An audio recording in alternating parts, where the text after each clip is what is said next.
pudiera tener. Dicho así, cada uno de nosotros tenemos dos genes, uno que heredamos de papá y uno que heredamos de mamá. Estos se van a localizar dentro de un cromosoma y esta localización dentro del cromosoma le llamamos alelos. Por lo tanto, de cada gen tenemos dos alelos, uno de papá y uno de mamá. Si no hay acá, esto es importante que quede claro. De cada gen tenemos dos alelos, uno de papá y otro de mamá. Volvemos y regresamos al padre de la genética, Mendel.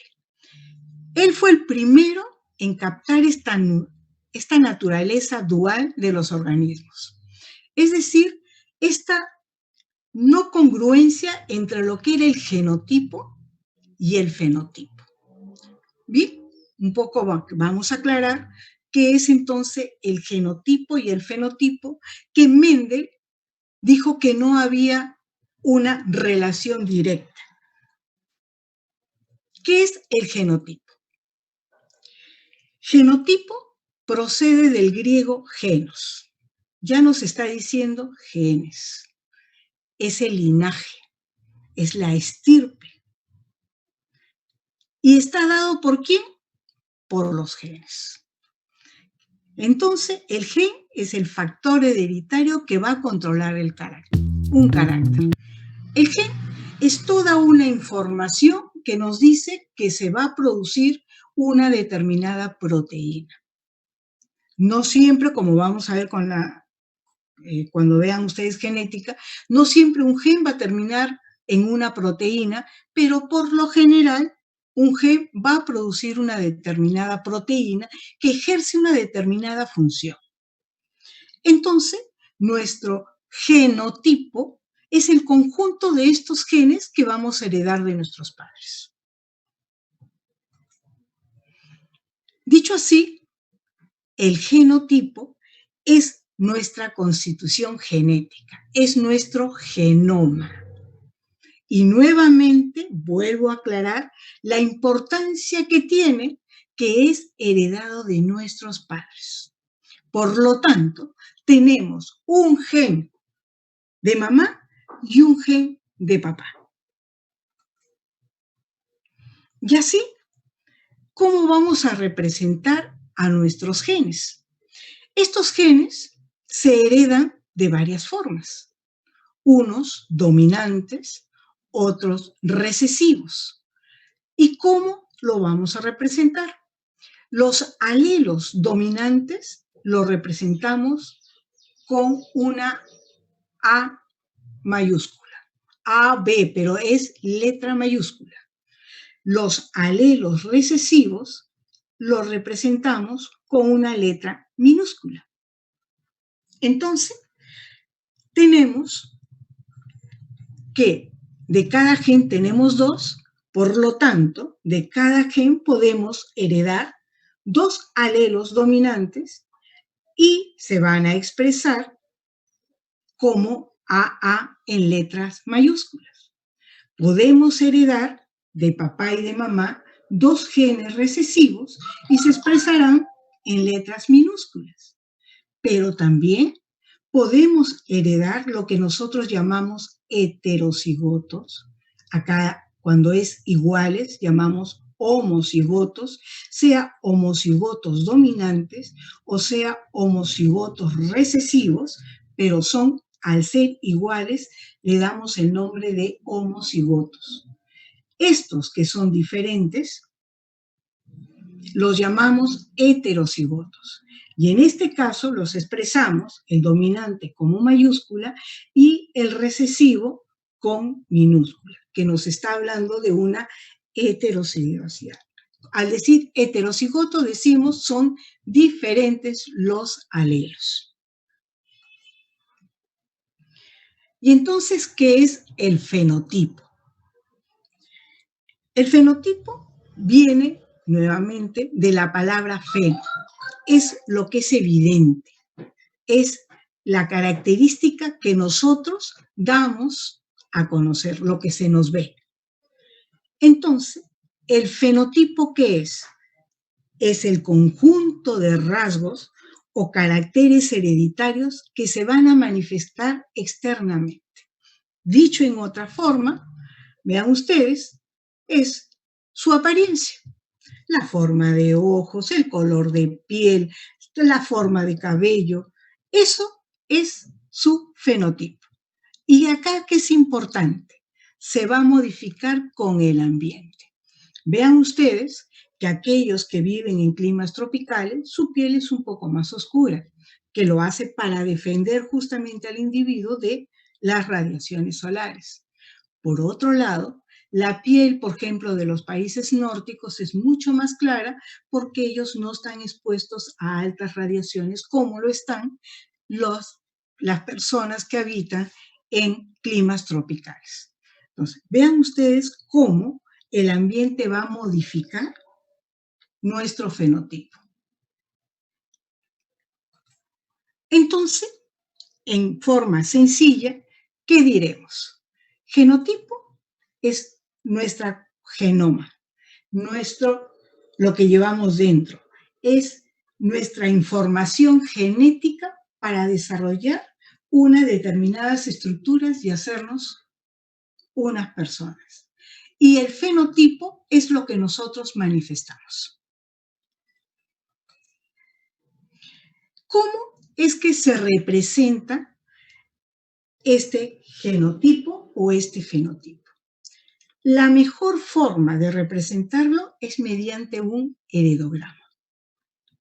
¿Y cómo nosotros empezamos a estudiar los patrones de la herencia, en la cual nos ayuda grandemente el saber a realizar un heredograma?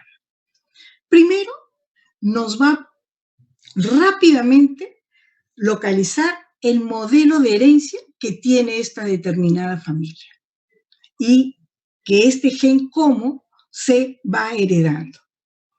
Por lo tanto, nos va a permitir determinar el riesgo de enfermedad en los descendientes. ¿Y esto qué va a permitir? Dar una asesoría genética. Decirle a la familia o al consultor su riesgo de tener una alteración genética. Y acá es importante, ya que no veo que vamos a hacer consejo, a diferencia de lo que ustedes vienen estudiando, en que ordenan, señor, usted va a tomar tal medicamento a cada cuánto tiempo, acá no. Acá ustedes informan a la paciente o al consultor sobre su riesgo. Eso sí, tiene que estar bien informado.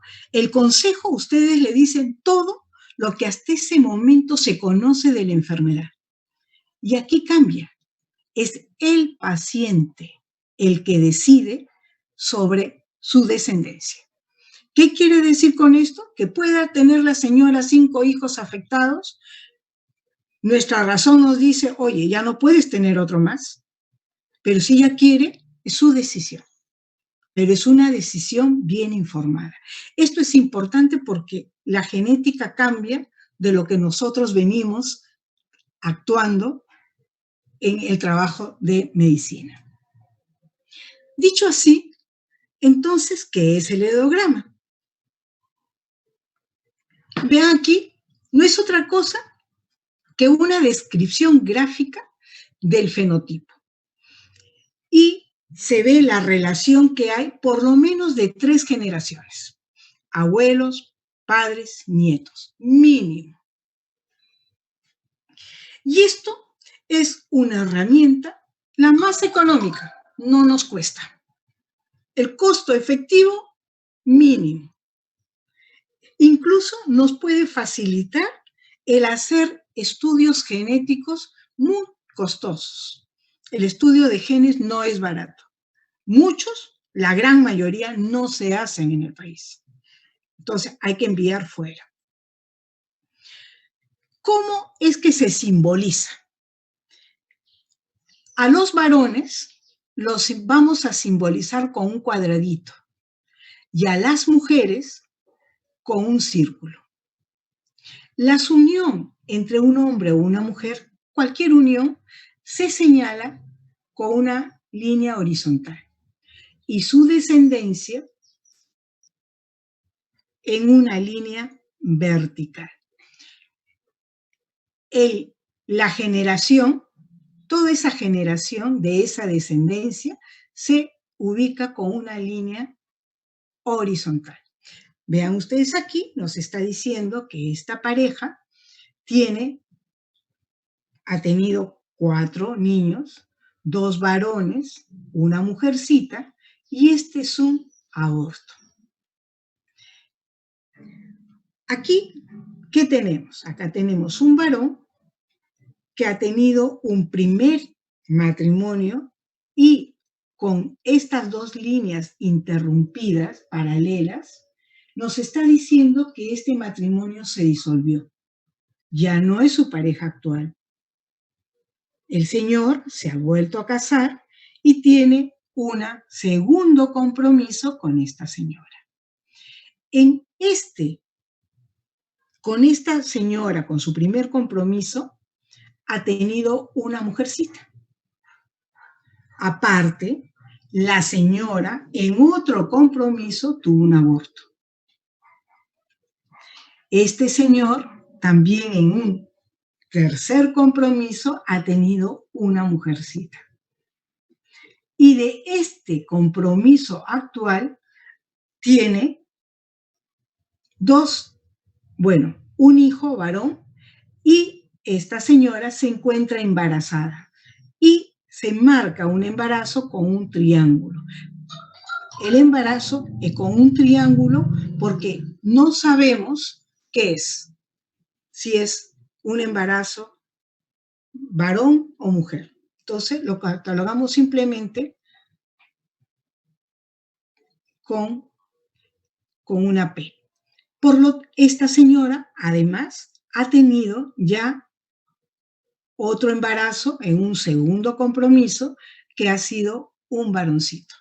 Vean ustedes en una forma rápida cómo podemos saber la historia de este señor y de sus compromisos.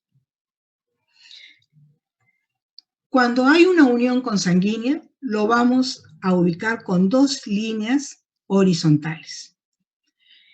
Los embarazos monocigotos se diferencian, sale que esto es una sola embarazo, pero que hay 2 descendientes. Puede haber 3, habrá 3 líneas, y lo remarcamos con una línea horizontal para decir que ha salido de un mismo cigoto.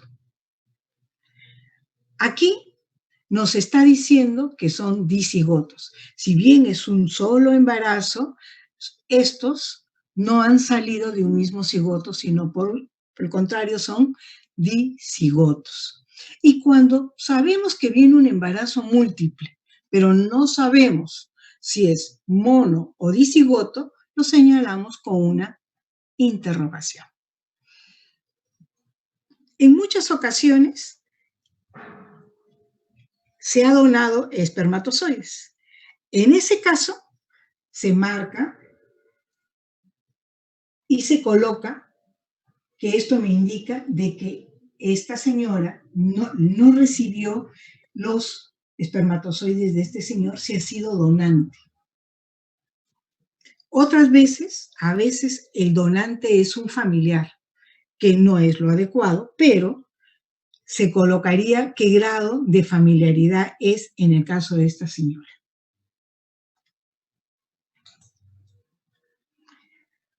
¿Cómo simbolizamos que el paciente, que la pareja es infértil? Acá le ponemos una línea, un linaje vertical y una línea horizontal. Acá me dice infertilidad. La infertilidad puede ser porque se ligaron. En este caso, al varón se le colocaría la línea horizontal, que es por una vasectomía, O a lo mejor a la señora le ligaron las trompas y igual va con una línea vertical y horizontal. ¿Qué me está diciendo acá? Que esta infertilidad es producida por las diferentes ligaduras que han tenido la pareja. Pero la gran mayoría sabemos que son infértiles, pero no se han ligado. Ahí va con doble línea horizontal.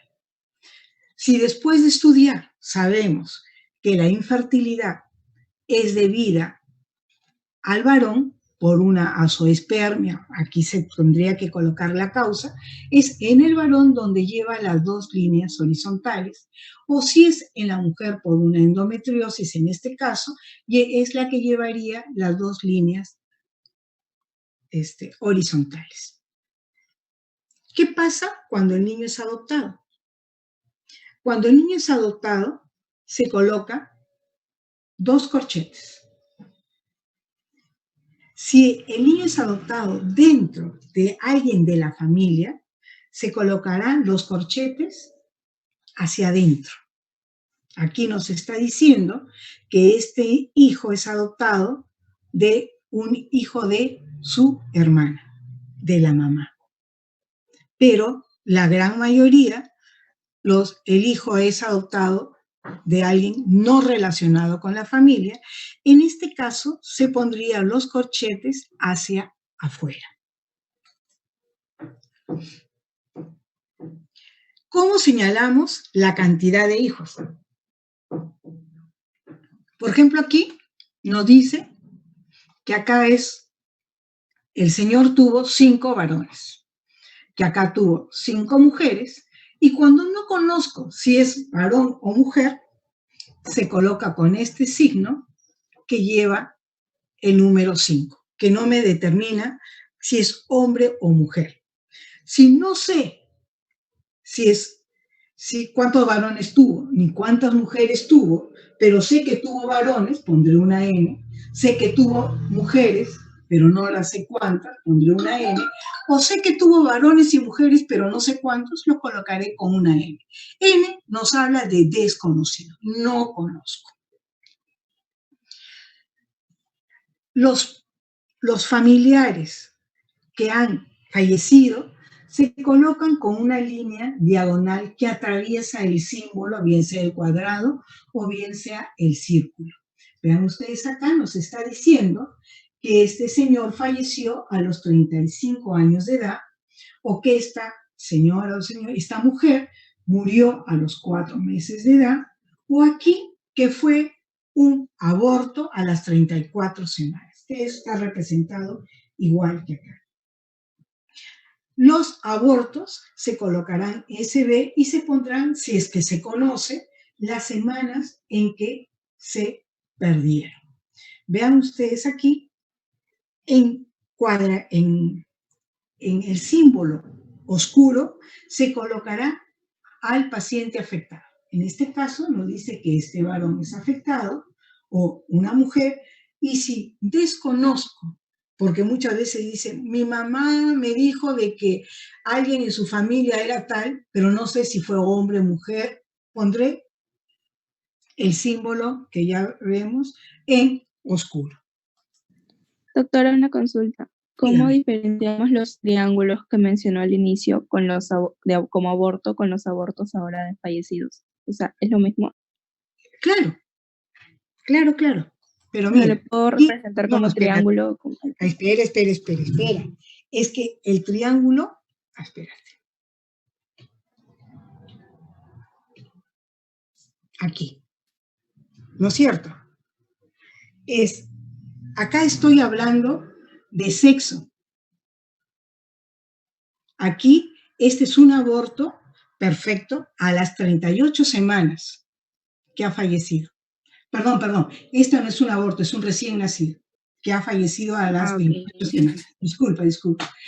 Disculpen, esto es un neonatos. Ahora aquí, muchas gracias, doctora. Aquí tenemos cómo señalamos al probando. Al probando es la persona que está afectada. Aquí ven, es un varón afectado y lo señalamos con una flechita que nos dice, esta es una persona afectada o esta mujer. Pero la gran mayoría de veces nos viene una persona a consultarnos que quiere saber si está o no está, o tiene el gen o no tiene el gen. Entonces, no sabemos si está afectado o no. A esa le señalamos simplemente con una flecha. Nos está diciendo, este es el consultor, que nos está preguntando para saber qué es, si tiene o no tiene la enfermedad. Esto se va a ver mucho, por ejemplo, en la Corea de Huntington, que tengo 28 años y me entero que mi hermano de 32 años se le ha detectado Corea y quiero saber si yo tengo Corea o no. Entonces, no sé, simplemente está la flechita de que está consultando. Es importante señalar este asterisco cuando yo tengo una evaluación documental. Ejemplo, imagínense que el señor me trae un estudio genético que me dice, oye, yo no soy afectado. En este caso, le pondría este asterisco. Pero imagínense que este señor me trae su estudio genético y me dice, sí, yo soy afectado, ya no por un heredograma, sino por un estudio molecular. Entonces, ahí le pondré el asterisco, aquí. O sea, toda documentación que me facilite la evaluación de mi paciente, la colocaré acá y abajo pondré cuál es la documentación que me trae. Aquí es para señalar portadores. Vean ustedes aquí, portador se señala con un punto en el gráfico. Muchas veces tenemos portadores que son totalmente asintomáticos y eso lo señalaremos con una línea que divida al gráfico en dos. Acá estamos gestación. Doctora, disculpe. Dígame. Una pregunta, y en el caso de los portadores que se representan con un punto, ¿presentan síntomas? Acá viene. Portadores, por ejemplo, ponemos con un punto, no tampoco tienen síntomas, pero yo estoy sospechando, estoy haciendo mi heredograma y yo sospecho que esa persona es portadora. Ejemplo, una herencia ligada al X, tienen 2 hijos afectados, de hecho, la mujer es portadora. Entonces, a ella le pongo un punto, tampoco va a tener síntomas. En el otro caso, no es una herencia ligada al X, es un recesivo dominante o una alteración recesiva, son 2 padres que no están afectados, a ellos les marco con esa línea vertical. ¿Ahora Ok, sí está claro? gracias. Gracias. Ya. Aquí, embarazos. Si yo sé el embarazo, lo puedo saber por fecha de última regla, lo señalaré con estas líneas diagonales en un determinado gráfico. Acá me dice que hay un determinado embarazo. El embarazo se coloca una P, me dice fecha de última regla, pongo la fecha de última regla. En este caso me dice que es un varoncito. Acá, cuando señalo 20 semanas, estoy diciendo que es por ecografía. Entonces, acá es un embarazo de 20 semanas y es una mujercita. Acá me dice que es un embarazo de 16 semanas, pero no sé si es el sexo del embarazo, lo colocaré con este símbolo y siempre la P de embarazo. Aquí Doctora, tenemos, disculpe, cuando se presenta un embarazo, se pone el embarazo como si ya fuera hijo, ¿no? O sea, claro, ok. está claro, porque está en curso. Ya, ok, gracias. Como te presenté en Doctora, la disculpe. primera diapositiva, señalaba que estaba un embarazo en curso. Ya, ok, gracias. Abortos. Doctora, Aquí disculpe, una preguntita. ¿Qué dijo que significaban esas líneas diagonales en la primera? ¿En dónde? Sí. ¿En dónde? ¿Acá? ¿En esta? Sí, Que sí. es acá me está diciendo que es por fecha de última regla. Ok, Y esto es por una ecografía. ya, gracias. ¿Por qué es mejor? Cuando nosotros tenemos fecha de última regla puede haber cierta variación, porque a veces las señoras lo toman como la última fecha de regla, pero acuérdense que el embarazo empezó 2 semanas antes. En cambio, es mucho más fidedigno cuando lo tomamos por una ecografía. Aquí, en los abortos, tenemos 2 formas. El aborto espontáneo, que es el que a nosotros nos sirve mucho, y el aborto provocado. El aborto espontáneo, vean ustedes aquí, esto es un aborto, y pongo abajo si sé el sexo. Si no lo sé, no lo pongo, en este caso me dicen que fue un embarazo ectópico, un aborto ectópico. Acá igual, si el aborto fue estudiado y me dicen no, el niño tenía con problemas, nuevamente marco, oscurezco el gráfico, y acá, por ejemplo, sé que era un bebé que venía mal, no sé el sexo, pero fue a las 16 semanas. Esto para nosotros es muy importante, los embarazos espontáneos, los abortos, perdón, espontáneos. Los provocados tienen interés legal, pero también hay ciertos abortos provocados que sí son de interés, como les voy a decir ahora. El aborto provocado, nuevamente una línea diagonal en el gráfico. Si sé el sexo, bien, y si no, pondré las semanas. Pero vean ustedes acá pongo que esto es un aborto provocado en un varón, pero está oscurecido. Acá también está sombreado. ¿Qué me está indicando acá? Esto fue un aborto provocado, pero porque el niño ya venía mal. Entonces, aquí, en nuestro país, el aborto no va, pero en otros países, sí. Si el niño viene mal, puede producirse el aborto, previa evaluación, pero se está permitido un aborto terapéutico. Entonces, acá nos está hablando que estos fueron abortos terapéuticos y estos son abortos provocados de carácter ya legales. Doctor, hay una pregunta. En el caso de esos abortos provocados porque el bebé venía con enfermedad, esa enfermedad claramente estaría documentada. Por También supuesto, tendríamos que poner un asterisco. claro, sí. Y pones abajo, una vez que termine el ideograma, abajo se coloca el asterisco que fue, por qué fue el aborto provocado o Gracias, doctora. terapéutico. Sí,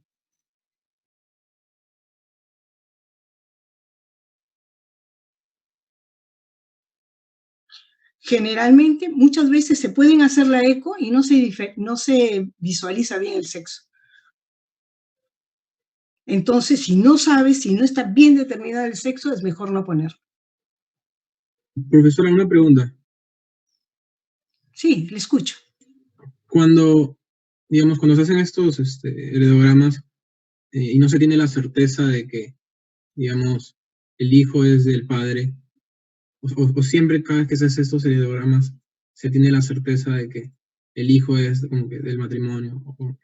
No, si el ¿Cómo hijo, a ver, si el hijo no, primeramente tenemos que confiar en lo que nos dice la pareja. Puede que nos engañen, es cierto, pero a mí me ha pasado de que la mamá por cualquier razón saca al señor y me dice, así me dice, no es su papá. En ese caso, yo le jalo una de a la mamá, ay, ¿cómo podré ponerlo? Aquí, imagínense, voy a ir atrás, que tenía yo acá, aquí. Imagínense que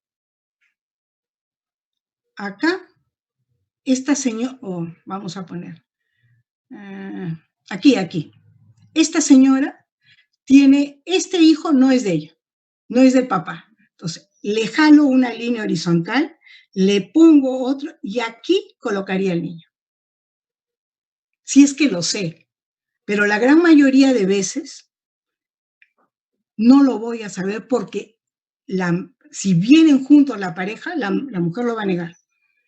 Por eso hay un gran dicho que dice, mis nietos de mis hijas, mis nietos son. Y nosotros cuando hacemos paternidad es 50-50. 50% de veces es el papá, 50% de veces no es el papá. Entonces, ¿cómo saber? Pero ustedes, si lo saben, jalan una rayita, en este caso, una rayita horizontal, ponen la nueva pareja y de ahí colocan, si es hombre o mujer, la descendencia. Si es que lo conocen. Si no se los dicen, ustedes tienen que suponer que es de la pareja. Claro, pero en caso de que no se sepa, entonces se tendría que hacer como que ya otro estudio genético para determinar si el hijo ya es de... Si es que viene en la consulta. Ah, claro. Gracias. Pero Le explico. de lo que diga la señora, la responsabilidad legal es quien caería. Le explico. Mire, nosotros hacemos estudios de microarray en el hospital. Y antes de hacerlo, hacemos este heredograma. Y lo primero que preguntamos es que hay consanguinidad. Lo primero, el 30% de nuestros resultados encontramos consanguinidad y alta consanguinidad. La pareja lo niega. Y así, si niegan una consanguinidad, ¿juran ustedes que no me van a negar un desliz? Si lo podemos llamar desliz. Es bien difícil. Ustedes en este caso tienen que creer a la pareja. Salvo que sospechemos, ¿no? Que les cuento un caso. Tuvimos nosotros hace un buen tiempo una pareja que tenía Yarko-Levy. Es recesiva, entonces les decimos al papá y a la mamá el riesgo. Pasó unos años, vino la mamá trayéndome otro niñito con Yarko-Levy y me dice que es de otro papá. Nos quedamos, nosotros dijimos, pero el Yarko es recesivo, no puede ser. Pensamos entonces que la mamá, porque ella era la que había tenido los dos compromisos y los hijos con Yarko-Levy, era la dominante. Y nosotros pensamos que ya estábamos publicando. Le tomamos, son unas afecciones en la columna, la mamá no tenía nada, y empezamos a preguntarle ya con la radiografía en mano. Al ver que la señora no tenía nada, si había la posibilidad de que hubiera tenido contacto con el primer esposo. Y nos dijo que sí, una vez. Pero el niño figura como hijo del segundo compromiso. Y así, para que vean ustedes, de todo hay. Y no nos podemos escandalizar de nada. Cuando ustedes estén frente a un paciente, ustedes traten las cosas con normalidad.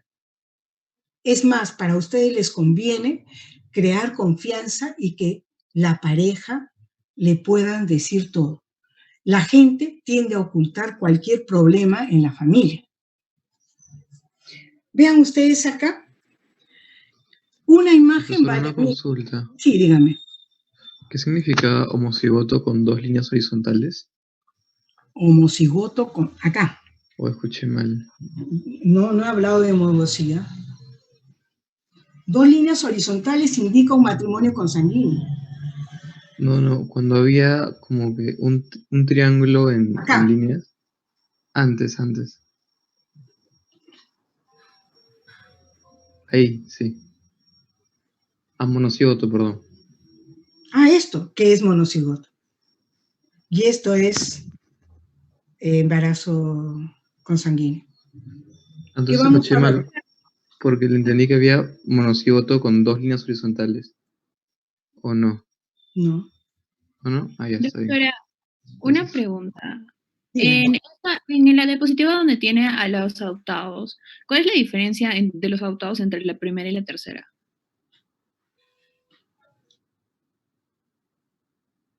La tercera es que es fuera de la familia. Claro, pero en la primera. Aquí, acá tú sabes simplemente que es alguien de la familia. Y acá está ubicado exactamente de qué grado tiene con respecto a la mamá. Ok, entonces ambas son adopciones dentro de la familia, solo que una es específica. Dentro de la familia, claro. Ok, gracias. Profesora, disculpe. Sí. En esta diapositiva, en el primer gráfico ¿qué significa que ambos tengan la línea abajo? Aquí, que encuentras una infertilidad, pero la infertilidad es producida. Vasectomía es, le cortan los conductos deferentes al varón. Y ligación tubárica es que le han ligado las trompas. Ha sido producida por algo. O sea, yo conozco, la señora se ligó y conozco la causa de la infertilidad en la pareja. En este caso, la infertilidad es producida por una enfermedad, bien sea una zoospermia o una endometriosis. Por eso le pongo 2 líneas. Acá sé que la infertilidad ha sido provocada. Médicamente no es de importancia. Aquí sí, acá tengo que buscar una causa. Ok, gracias. Profesora, ¿Sí? Cuando estaban pintaditos, ¿significaba que estaban enfermos? Sí, Entonces, que son afectados. En Que caso de tienen abortos espontáneos, cuando estaba pintadito, significa de que el aborto. fue por enfermedad. El aborto tenía un problema. Ok, muchas gracias. Y aquí les voy a mostrar un ejemplo. Dice, la señora Eleuteria acude al consultorio porque está preocupada por su hijo Pepe, ya que ella tuvo 3 hijos del primer compromiso, de los cuales el primero y el tercero son varones y fallecieron de una rara enfermedad a la edad de 6 y 9 años. A cambio, su hija de este compromiso tiene 18 años e incluso ya tuvo una hijita que ahora cumple 4 meses. Además de segundo compromiso, la señora tiene en este segundo 4 hijos. Las 2 primeras son mujercitas de 7 y 5 años. El tercer embarazo terminó en una niña muy prematura de 22 semanas que nació muerta. El último hijito, que es Pepe, recién tiene 3 años. La mamá de la señora Eleuteria, la abuela, tuvo solo una hija y no se conocen ningunos antecedentes por parte de los esposos ni otros familiares. Eleuteria está pensando que esta enfermedad puede afectar a Pepe, ya que se le mueren los hijos varones. Usted ordena el estudio molecular del gen responsable de una enfermedad en la madre y en todos los hijos varones vivos.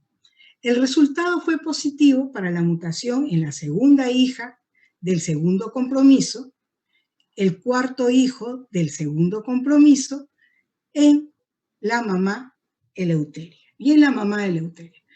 Esto que parece que he hablado, no sé, vean ustedes lo fácil que se representa en un heredograma. Acá tenemos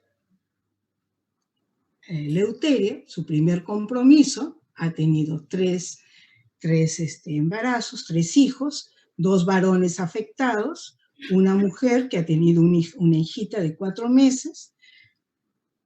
Aquí su segundo compromiso, 4 gestaciones o 4 descendencias, 3 mujeres y un varoncito.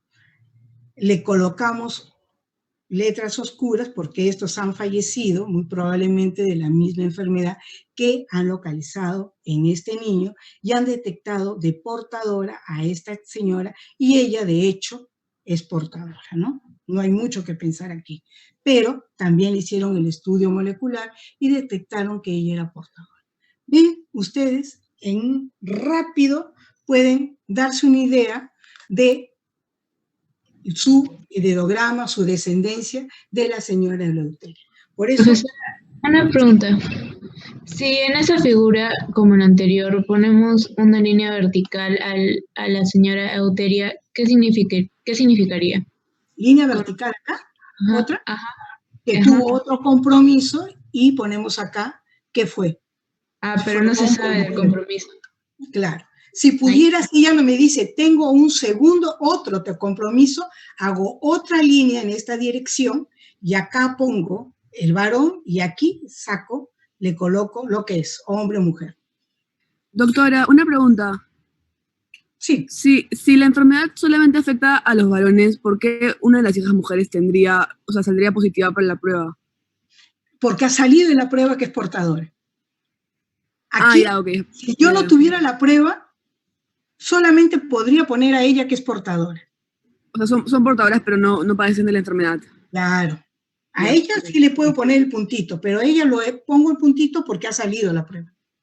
Ya, ok, gracias. Sí, doctor.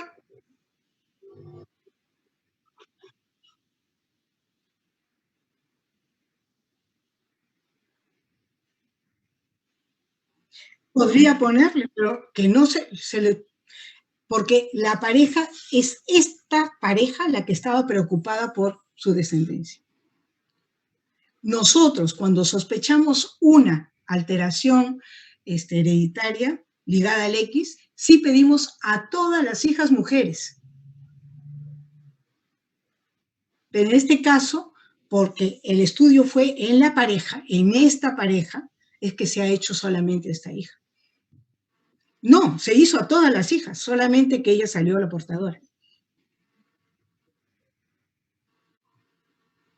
¿Aclaro? Bueno, siguiendo entonces, vamos a hablar de las herencias y las herencias de Mendel. Ustedes conocen muy bien que las herencias pueden ser autosómicas dominantes y autosómicas recesivas. ¿A qué llamamos? ¿Por qué un gen es dominante? ¿Y por qué un gen es recesivo?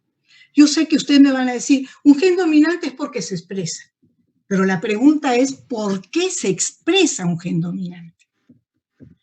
Un gen dominante, es importante que lo tengan claro, es un gen de estructura. ¿Qué significa un gen de estructura? Que yo requiero que mis dos genes estén bien. Basta que uno esté afectado para que yo manifieste la enfermedad. Por eso es dominante, por ser un gen de estructura. Estos genes se van a heredar y se heredan en un riesgo de un 50%.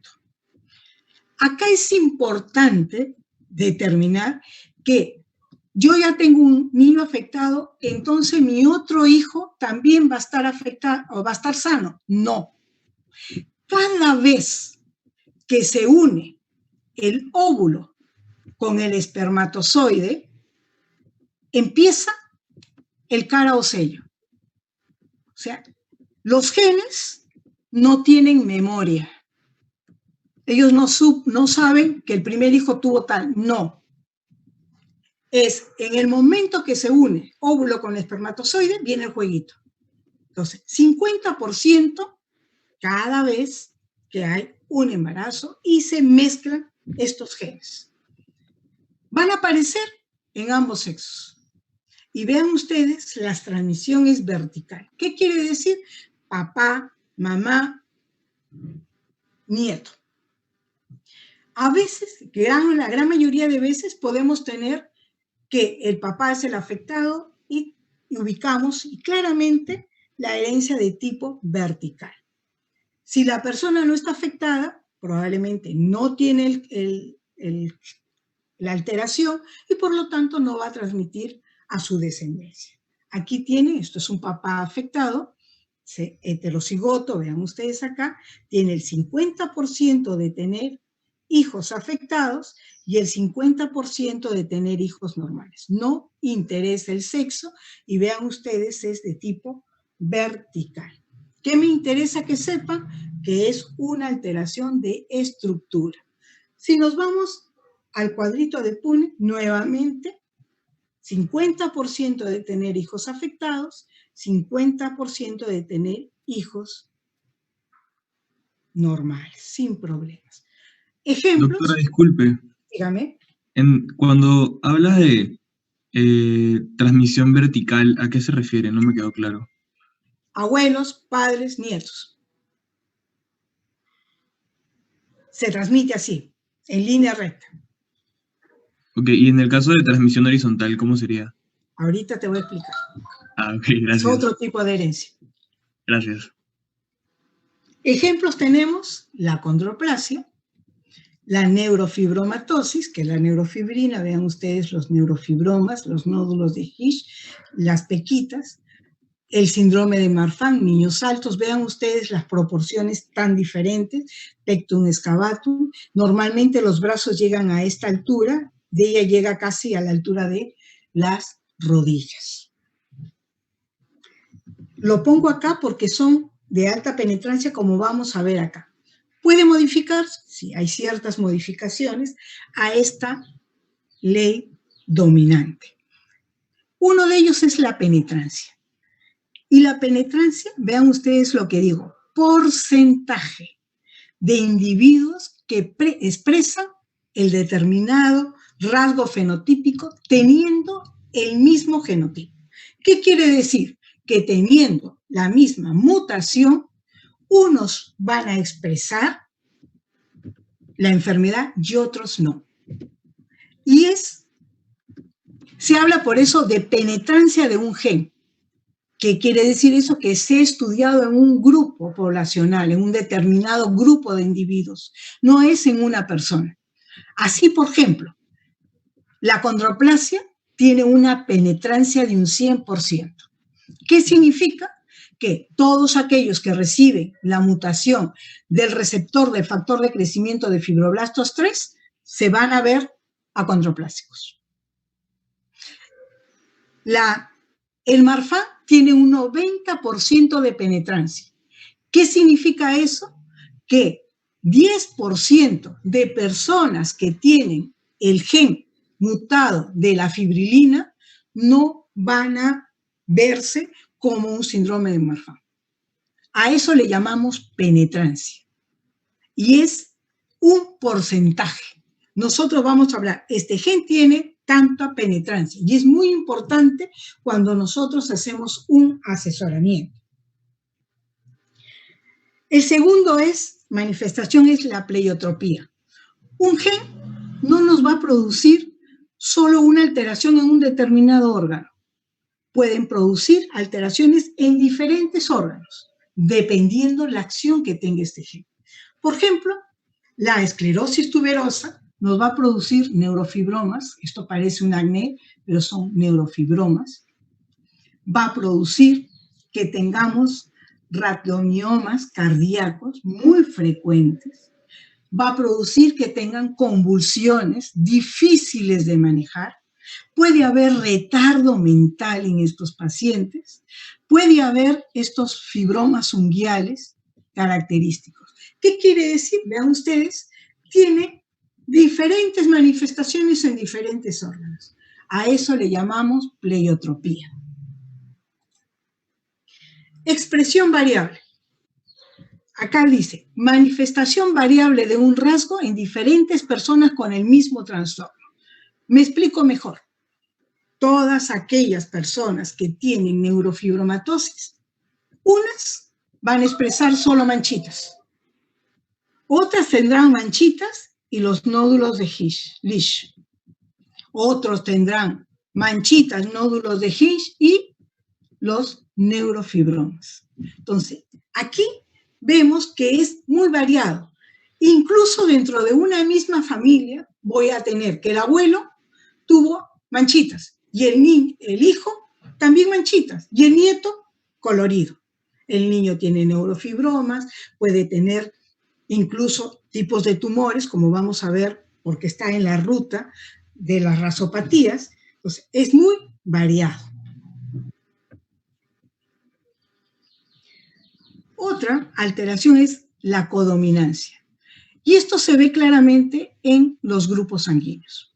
Así, nosotros podemos tener en nuestros glóbulos rojos la expresión del antígeno A y seremos del grupo sanguíneo A, o la expresión del grupo de los antígenos B, seremos del grupo B, o no tendremos ningún antígeno, seremos del grupo O. Pero vean ustedes aquí que puede haber una forma heterocigota del antígeno A y el antígeno B. Aquí ninguno domina. Ambos se van a expresar. Y la persona va a ser del grupo AB. A esto le llamamos codominancia. Esto se está viendo mucho, por ejemplo, en los pacientes que tienen displasias esqueléticas, que tienen una talla muy corta y tienden a casarse entre ellos. Entonces, un acondroplásico se casa con una pseudoacondroplasia. Y el niño nace con ambos genes alterados, puede que nazca con uno, pero cuando tiene los dos genes mutados, el niño se va a mezclar, tiene de ambas manifestaciones, tanto de acondroplasia como de la pseudoacondroplasia. Y es bien difícil de clínicamente dar un diagnóstico, porque es la mezcla. En este caso, lo más sencillo es el grupo sanguíneo, en la cual está codominando el grupo A y el grupo B. Tenemos la dominancia incompleta.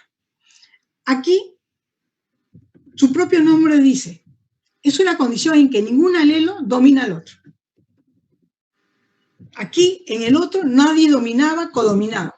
Pero acá, nadie domina. Acá hay una interacción genética en la cual los homocigotos son fenotípicamente diferentes a los heterocigotos. En este momento me explico. Vean ustedes la hipercolesterolemia familiar. ¿A qué se debe? Hay un receptor que está mutado y no permite que esta lipoproteína pueda ser endocitada y por lo tanto se queda libre y es a la que se pega en las arterias. Manifestación de esto, la LDL altísima, ¿no es cierto? Pero vean ustedes, ¿qué esperaría? Una persona puede ser HH, los que heredan, la heredan es la dominante, la H mayúscula, y aquí, ¿qué esperaría yo? Que esta domine a esta, ¿no es cierto? Esta es la dominante, pero no es así. Los que tienen HH recesivos son normales, con una colesterolemia normal. Los que tienen los homocigotos dominantes tienen un colesterol muy alto, hasta 5 veces el valor normal. Pero vean ustedes aquí.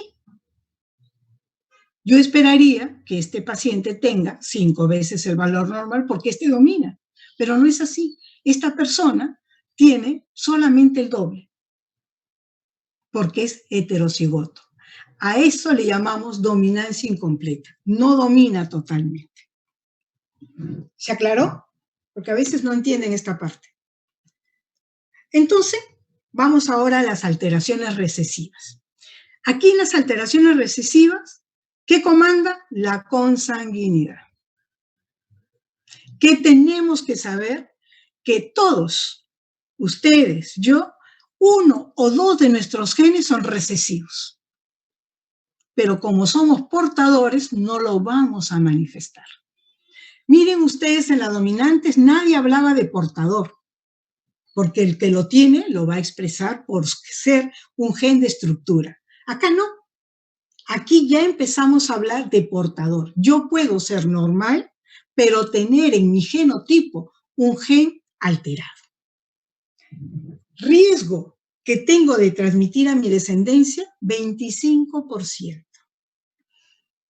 Y acá solamente se expresa en la forma homocigota. Los padres son normales, nuevamente riesgo de recurrencia 25%, y acá la transmisión es horizontal, para el que me preguntaba por qué era horizontal, y ahora le explico. Los errores congénitos del metabolismo, mucho que ver. La gran mayoría de errores congénitos del metabolismo, llámese fenilketonuria, galactosemia, son recesivas.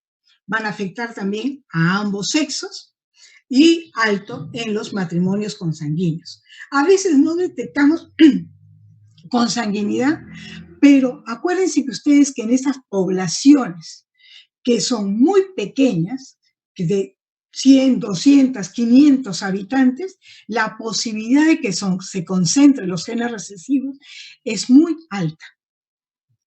Muy alta. Y ahí hay que sospechar. Vean ustedes acá, padres normales, pero portan cada uno su gen recesivo. Riesgo que tienen de tener un hijo afectado, 25%.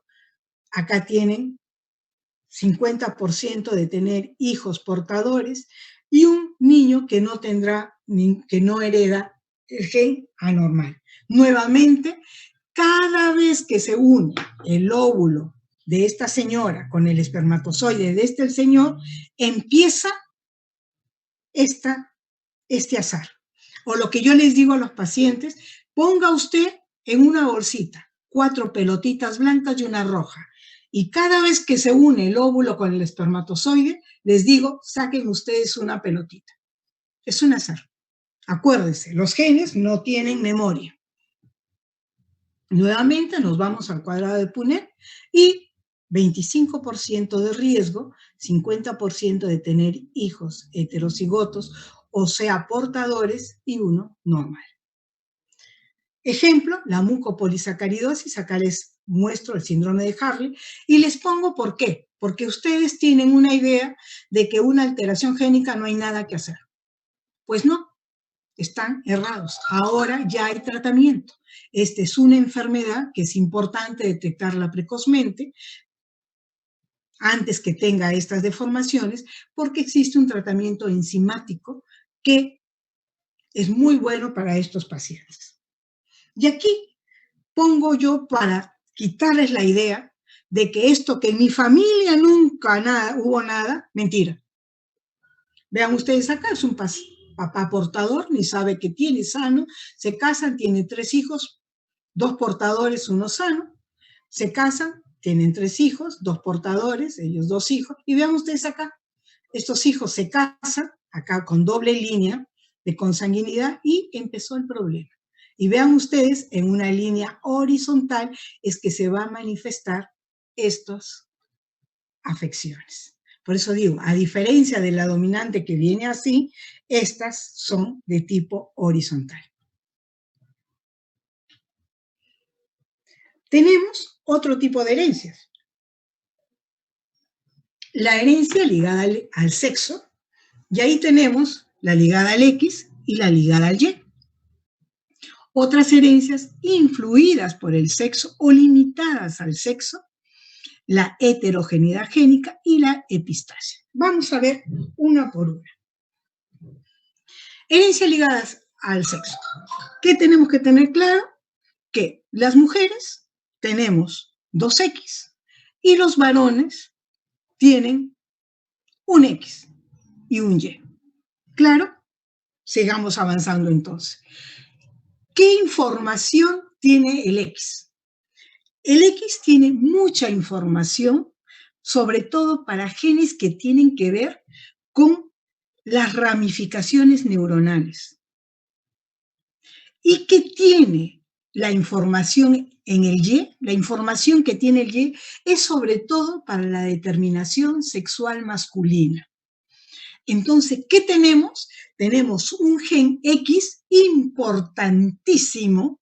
No estoy diciendo que la inteligencia esté en el X, no, pero tiene muy importante el X en cuanto a las ramificaciones neuronales. Entonces, muy importante para aquellos procesos complejos, como el hablar, como el comportarse. Es complejo. Y ahí va a tener las fallas en el X. Como les venía diciendo, los varones, un solo X, las mujeres, 2X, ¿no? Entonces, vean ustedes acá, estoy poniendo ligadas al X dominante, ligadas al X recesivo. ¿Qué estoy diciendo acá? Que en el X yo puedo tener genes de estructura y por lo tanto se heredan de forma dominante. Necesito que mis dos genes de estructura estén expresándose. El ligada al X recesivo, igual, se va a expresar siempre y cuando yo tenga los dos genes afectados. Y las ligadas al Y. Vamos entonces. ¿Qué pasa? En el varón, el solo tener un X le vamos a llamar hemicigoto. Los genes ligados al X nunca son transmitidos de padre a hijo, varón. ¿Por qué? Porque el padre le va a dar el Y al hijo varón y transmite el X sí a su hija mujer. Por eso, ¿quién determina el sexo? Lo determina el varón. Si entrega el X, será una hija. Si entrega el Y, será un varón. No hay por eso mujer chancletera, no, es varón chancletero, ¿no? Porque el de que determina el sexo es el varón. Y acá, como les decía, en el X hay mucha información importante para lo que es ramificaciones neuronales. Y el Y tiene que ver con la determinación sexual masculina. Entonces, ¿qué tiene que hacer la mujer que tiene dos X? Tiene que equiparar esta diferencia de información. ¿Y cómo lo hace? Inactivando uno de sus cromosomas X. Esta inactivación es un azar. ¿Qué significa? Que voy a inactivar 50% de mis X que heredé de mamá y 50% de mis X que heredé de mi papá. Acá tienen ustedes este gen GIS, que es el que inicia la inactivación de este cromosoma X. ¿Qué quiere decir? Que todas nosotros, las mujeres, tenemos 50% de los X activos de mi papá y el 50% de los X activos de mi mamá. ¿Listo? El varón no tiene que hacer eso, tiene todos los genes de mamá en su X. Muchas veces, aquí nos preguntamos, por ejemplo, vamos a hablar de la turneriana. La turneriana solo tiene una X y sin embargo tiene problemas. Y esto es por qué la turneriana tiene problemas si todas las mujeres inactivamos un X. Todas las mujeres funcionamos como X, un solo X, el otro está inactivado. Aquí es importante que ustedes sepan que no todos los genes se van a inactivar. Hay cerca de 43 genes que no se inactivan, que van a estar presentes. Y a eso se le llamamos pseudoautosomas.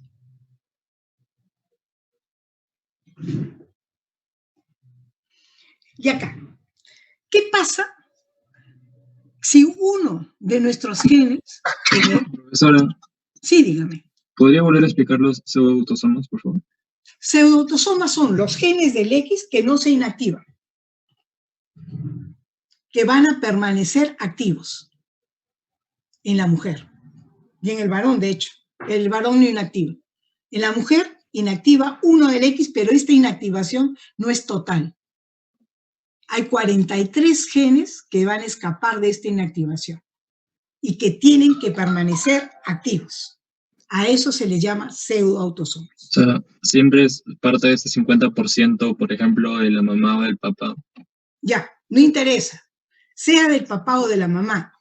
Detecto que este gen, que este cromosoma se inactiva, siempre 43 genes no se van a inactivar.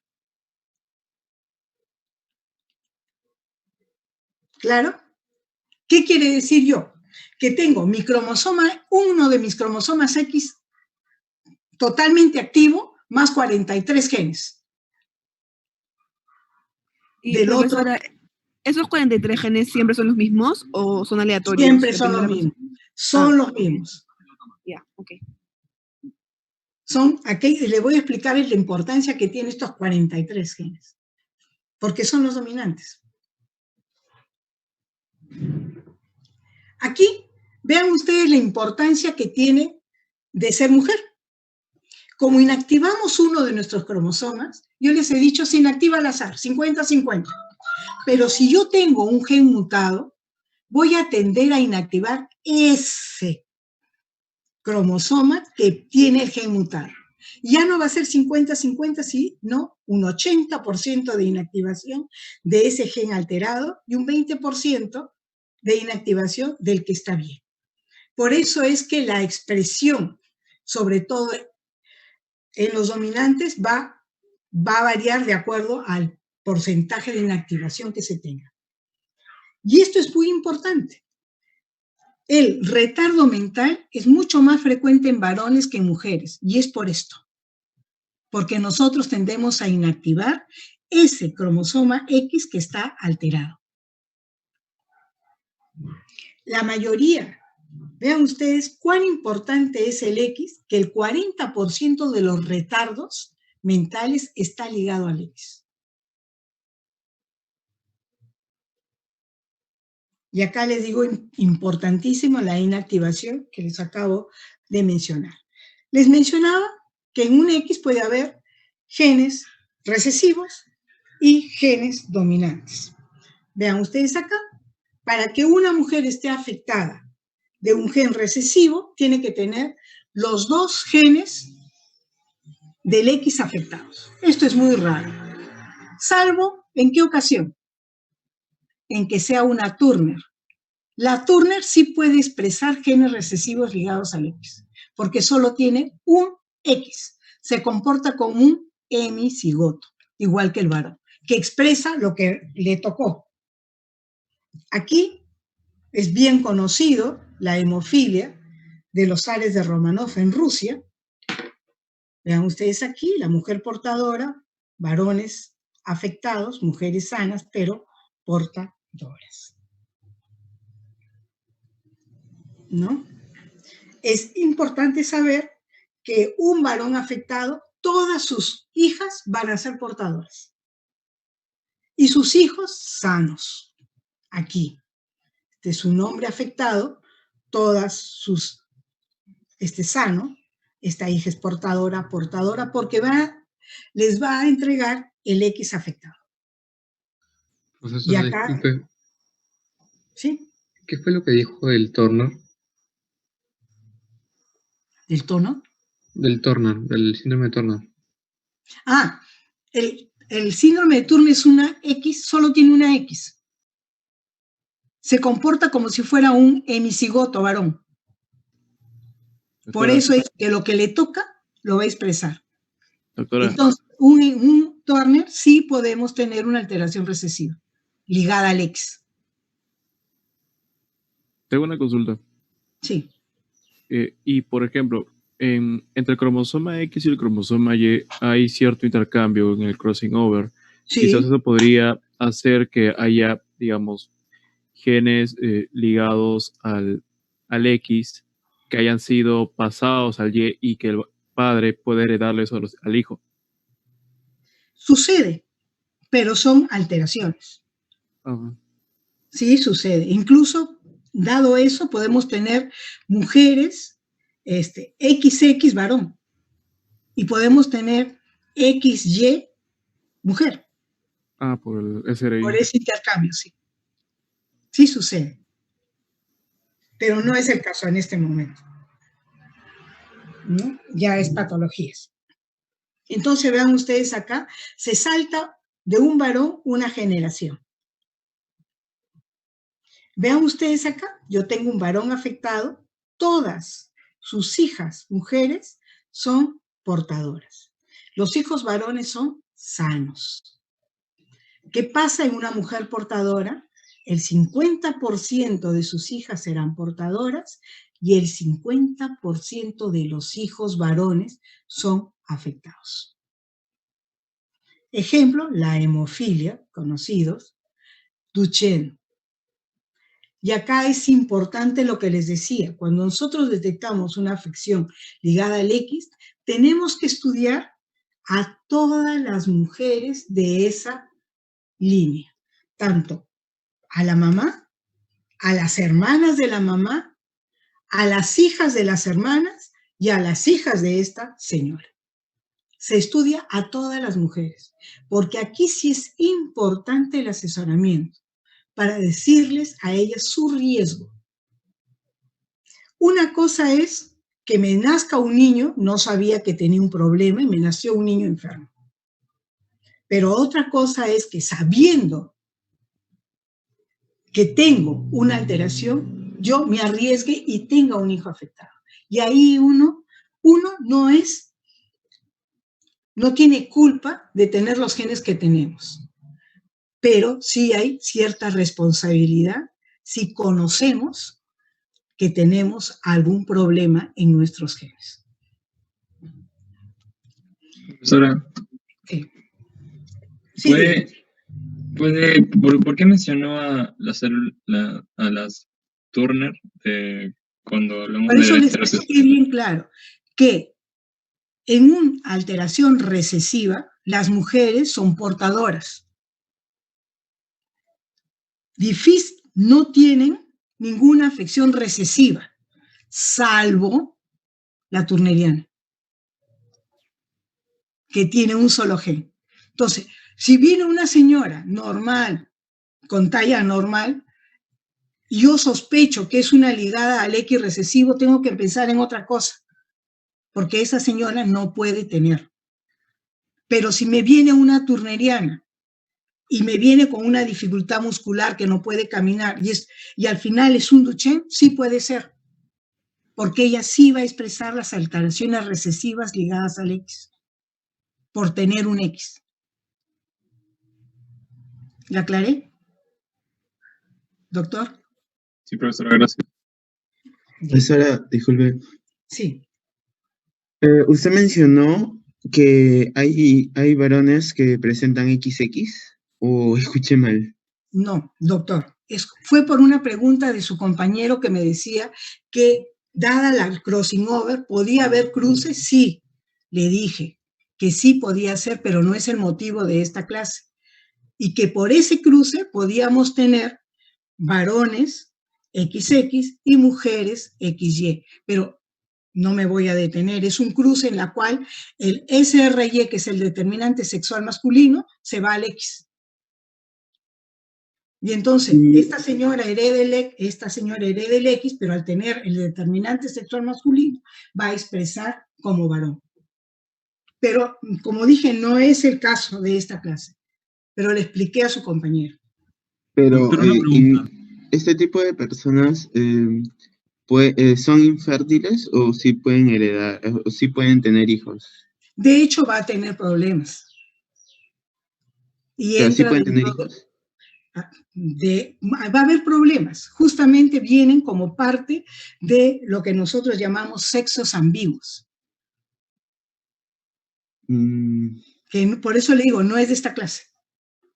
Muchas gracias. Otra cosa importante es la idea que muchos de ustedes tienen, es que la mujer, en las herencias ligadas al X, la mujer lo porta y el varón está afectado. Pero esto es solamente para los recesivos. ¿Por qué? Porque acuérdense que la dominancia es un gen de estructura. Por lo tanto, en los genes ligados al X dominante, ¿la mujer puede estar afectada? Sí. Aquí lo tienen. Y entonces vean ustedes, la mujer transmite. Y acá lo va a transmitir a hombres y mujeres, no interesa. Entonces, ¿cuál es la diferencia de una ligado al X dominante, aquí, de una recesiva? Uno, lo van a heredar hombres y mujeres. Y la otra es que la expresión en una mujer va a depender de la inactivación de ese cromosoma donde está mutado el gen mutado. Por eso es que muchas veces la expresión es mínima. En otras veces la expresión es florida. Ese es en la mujer. ¿Y qué pasa con el varón? La mayoría son letales, porque es un gen de estructura. Ejemplos. El red. Vean ustedes, les acabo de decir, en el X tiene que ver con genes que tienen que ver con las ramificaciones neuronales. Estas son niñas que nacen normales, pero más o menos en el quinto, sexto mes, la cabecita ya no crece. Normalmente nosotros nacemos con 35 centímetros de perímetro cefálico y a los 6 meses, más o menos, debemos tener 43 centímetros y vemos que no ha crecido lo que esperábamos. No solo es eso, la niña va a empezar a perder sus habilidades manuales. Y a eso se lleva que a los 2 años, 4 años, va a empezar a tener una marcha atáxica, o sea, una mala coordinación. Este es el síndrome de Rett. Y otra característica, esta niña camina, pero no habla. ¿Por qué? Porque el hablar es un proceso complejo. Yo caminar me puedo hacer que el caminar sea automático, pero para hablar tengo que pensar en mi cerebro qué me están diciendo y tengo que mi cerebro dar una respuesta coherente y decirle a mi aparato fonatorio cómo tengo que hablar para que se me entienda. Entonces, es algo complejo. Esto, que es un gen de estructura, es un MECP2, no permite el habla. Y en la gran mayoría de los ligados al X, bien, tienen problemas de habla, como el X frágil, o tienen problemas de conducta, que no es fácil. Ustedes están sentados acá, ¿cuántas horas ya? Más de 3 horas. ¿Y por qué? Porque, bueno, están diciendo, oye, me quedo, es parte de su conducta aprendida. Hay niños con problemas de conducta que no estarían ni 5 minutos sentados frente a la pantalla. Entonces, es importante que tengan claro el X. Vean ustedes, ¿existe la herencia ligada al Y? Sí. Y acá, el varón solo lo va a transmitir a los varones. Acá no hay otra forma. Y vean ustedes, aquí está el SRY, que es el gen determinante sexual masculino. Sus mutaciones, de hecho, infertilidad y la talla baja. Acuérdense que en el Y también está el gen de la talla. Por eso es que los varones son más altos que las mujeres. Pero hay otras herencias influidas por el sexo o limitadas al sexo. ¿Qué significa? Es un gen de un cromosoma autosómico. Puede ser por el 1, el 2, el 3, no interesa, pero solamente se va a expresar en un determinado sexo. Me explico mejor. ¿Ven ustedes acá? La deficiencia de la 5-alfa reductasa. Este es un gen que permite a la testosterona pasar por dihidrotestosterona y la dihidrotestosterona es la que va a masculinizar el aparato genital masculino intraútero, cuando están todavía en el vientre materno. La testosterona es la que viraliza al varón en su adolescencia. Pero durante la etapa intraútero, esta es la que tiene importancia, la dihidrotestosterona. ¿Qué significa esto? Si una mujer tiene mutada la deficiencia 5-alfa reductasa, no le va ni le viene, no le afecta. ¿Por qué? Porque ella no necesita que se masculinicen sus genitales externos. Sin embargo, si el varón tiene la deficiencia, sí vamos a tener problema de sus genitales externos. O sea, vamos a tener problemas con relación al pene, al testículo. Tendremos epispadias o hipospadias, tendremos criptorquidias, etc. Por la deficiencia. Solo está limitada a los varones. A eso le llamamos herencias influidas por el sexo o limitadas al sexo. ¿Está claro? Sigamos entonces. El siguiente es la heterogeneidad alélica. Yo les he dicho que de cada gen tenemos 2 alelos, ¿no es cierto? Pero vean ustedes acá. Yo tengo el receptor del factor de crecimiento de fibroblastos 3. Todo esto es el gen. Y si se muta en el dominio 3, voy a tener un niño chiquito que nace y muere. Es una displasia tanatofórica. Si muto en el dominio transmembrana, voy a tener un niño chiquito pero que vive. Es una condroplasia. Pero si muto en el dominio tirosina quinasa, voy a tener un niño que nace de una buena talla, pero ya alrededor de los 4 o 5 años la mamá nota que no crece. Es una hipoacondroplasia. Entonces, vean ustedes, en un mismo gen hay 3 manifestaciones distintas. A eso le llamamos heterogeneidad alélica. Otro ejemplo.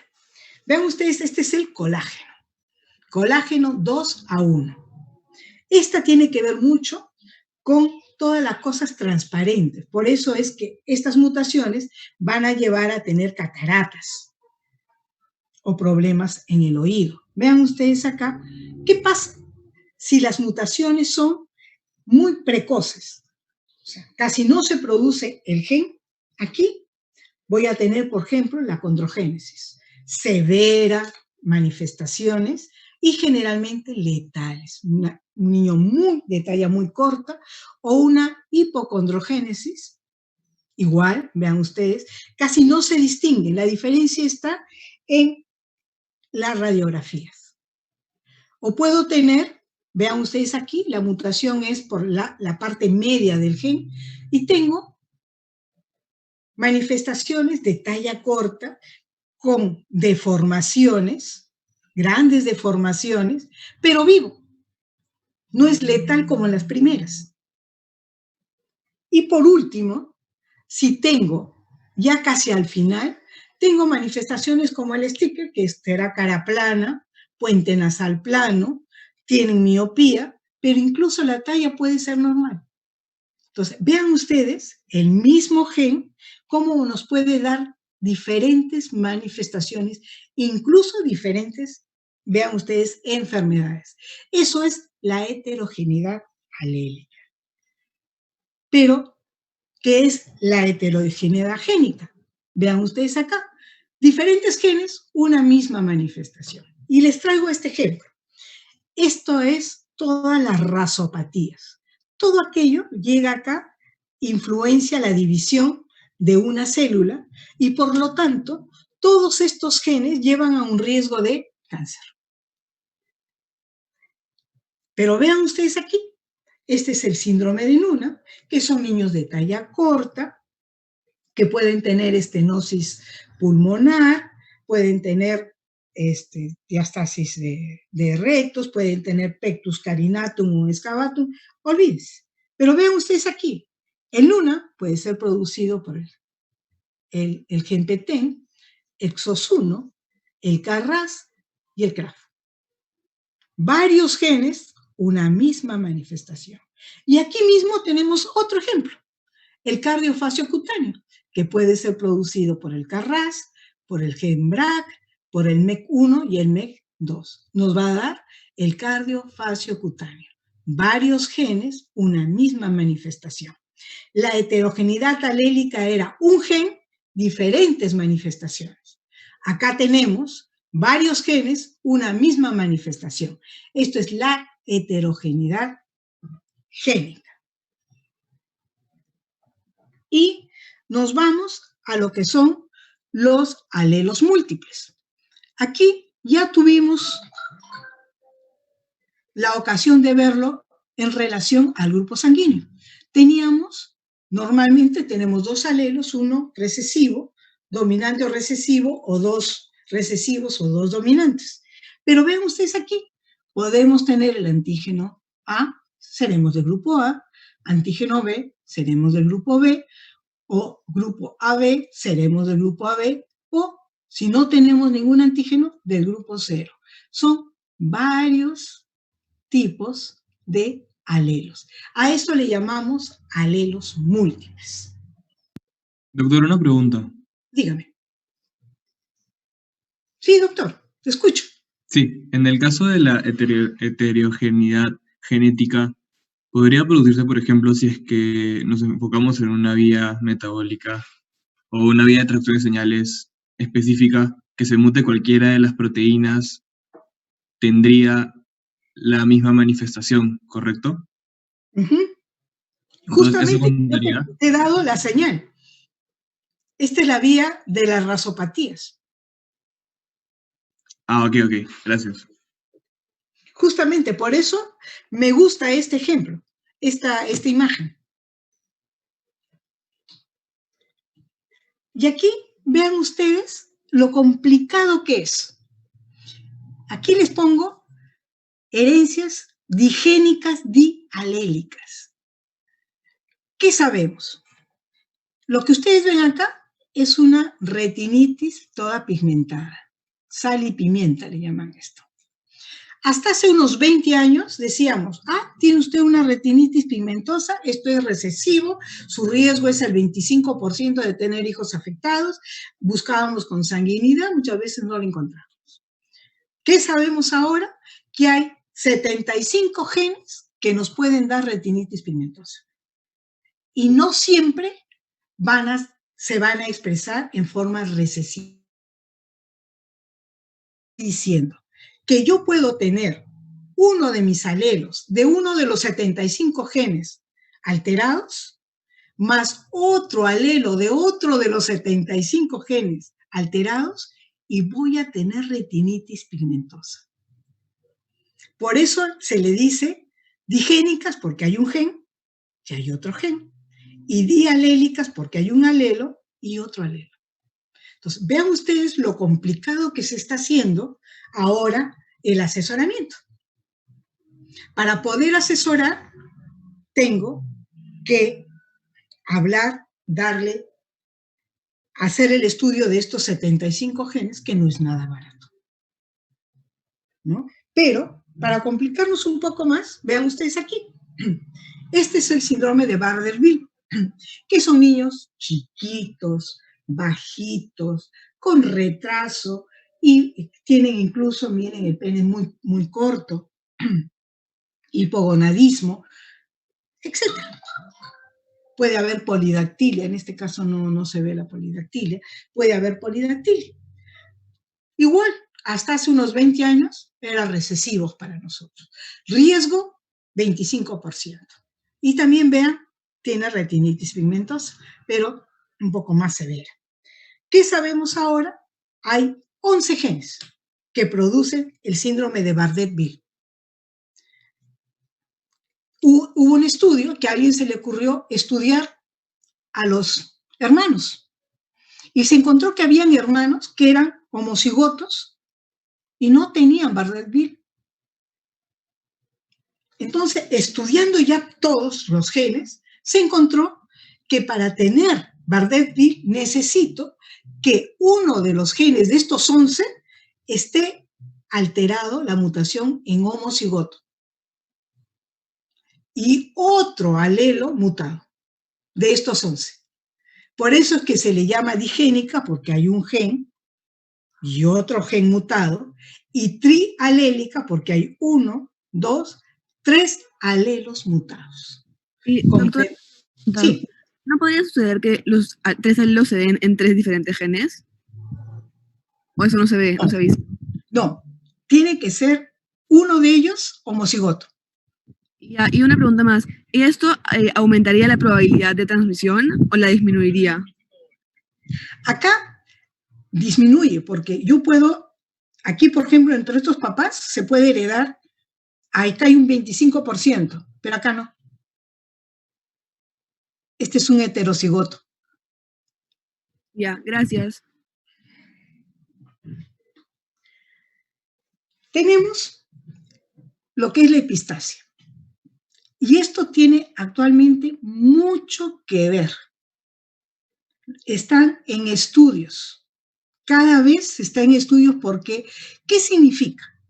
Los alelos de un gen pueden enmascarar o encubrir los alelos de otro gen. O sea, vemos que hay entre los genes cierta comunicación. Y entre ellos pueden hacer que se expresen algunos genes, otras veces encubrir la expresión de genes. Al gen, que es el responsable de enmascarar, le vamos a llamar gen epistásico. Y al gen que ha sido encubierto, le vamos a llamar hipostásico, o el gen enmascarado. Me explico. Volvemos al grupo sanguíneo. Vean ustedes acá. Este es el grupo A. Expresa la N-acetil galactosamine, que aquí está. El grupo B, la galactosa. Nosotros tenemos el grupo H, el 0, es la fucosa. Y ya sabemos, ¿no? Si tengo la N-galactosamina, seré del grupo A. Si tengo la galactosa, seré del grupo B. Si tengo ambas, seré del grupo AB. Si no tengo, seré del grupo 0.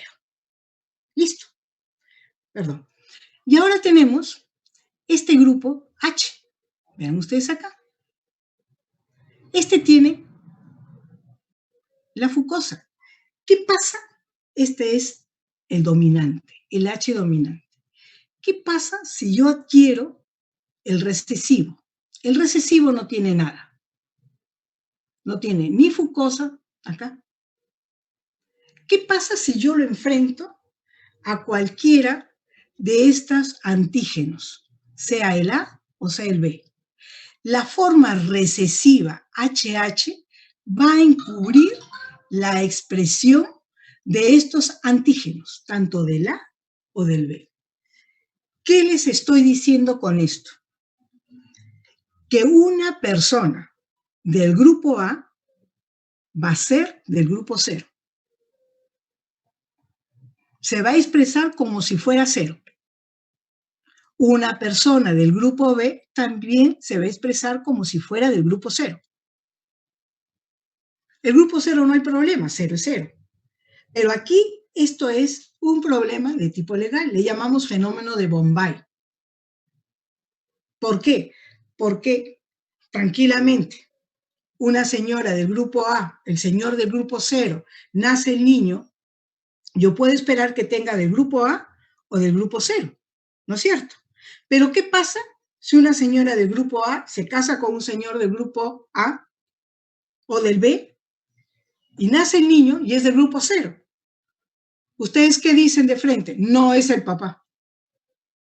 Entonces, antes de decir, oye, no es el papá, se tiene que investigar el antígeno H y ver si se encuentra en forma recesiva.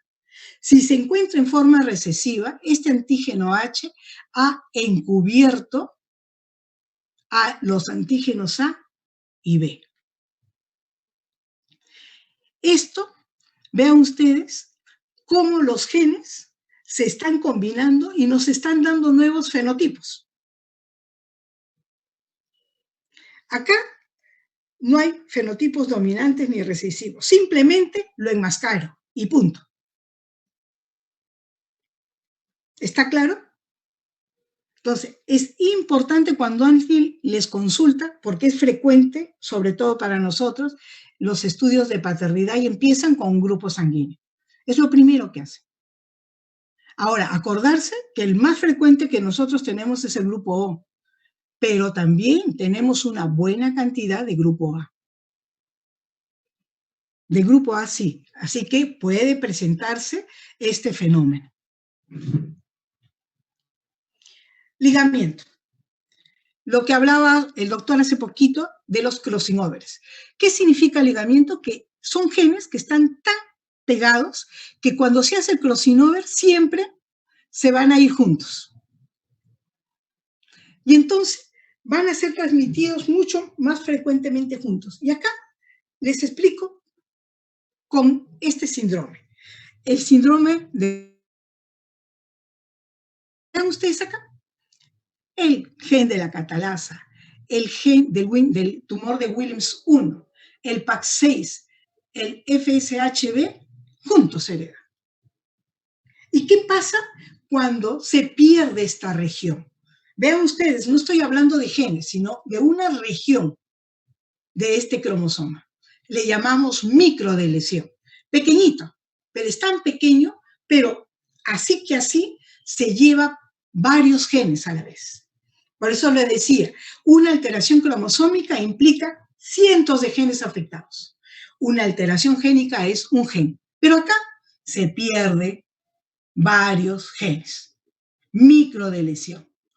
Y esto es por ligamiento. Están tan unidos que siempre se van a ir juntos.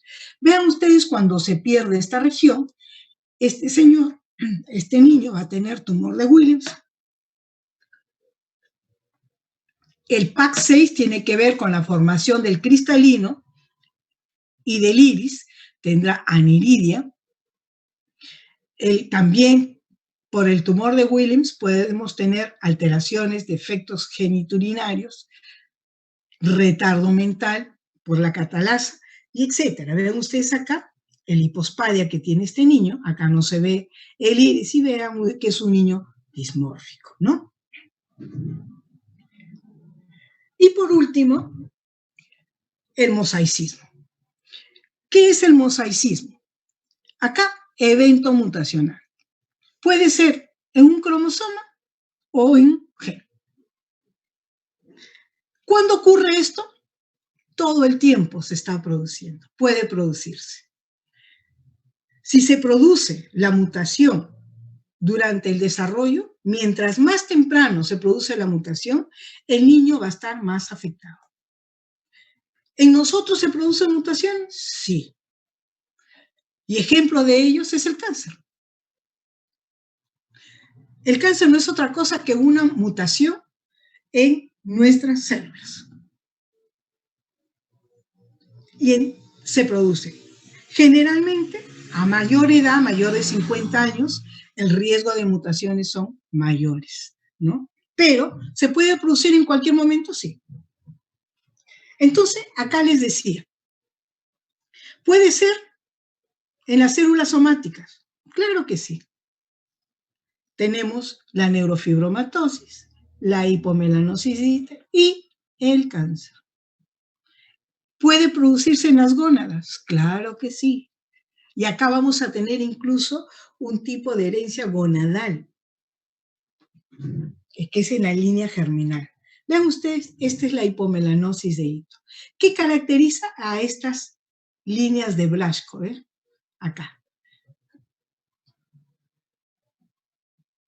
Y de hecho, es mucho más frecuente en mujeres porque es dominante ligada al X, pero generalmente son producidas casi después que se ha formado el cigoto. Se formó el cigoto y en una de las divisiones mitóticas, ahí es donde se produce la mutación.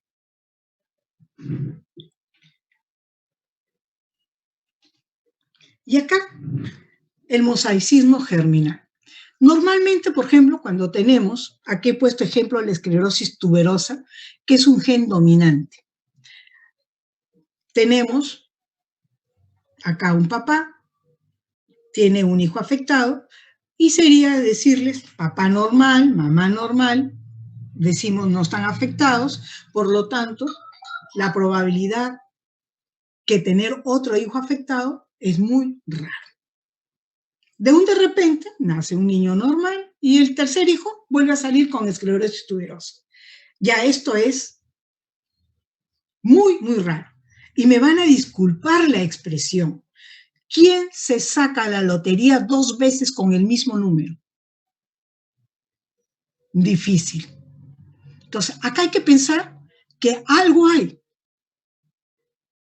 Y tenemos que sospechar que en la gónada es donde está la mutación. Cuando está la mutación en la gónada, no se va a manifestar en la persona. Y a eso le llamamos el mosaicismo germinal. ¿Qué va a tener? Nos dice que hay normales y hay otras que están afectadas. Por lo tanto, hay 2 líneas celulares. A eso le llamamos mosaico. Pero ¿dónde están estas líneas? En la gónada. ¿Cuándo se va a manifestar? En las dominantes. La recesiva no, porque van a heredar solo uno y serán portadores, pero no afectados.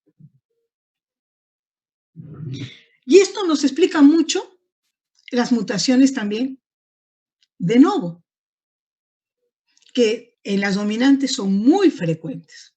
Vean ustedes acá. ¿Cuándo y quiénes se producen? Generalmente en los hombres, disculpen, añosos no me gusta, pero de edad avanzada. Generalmente son hombres mayores de 50 años.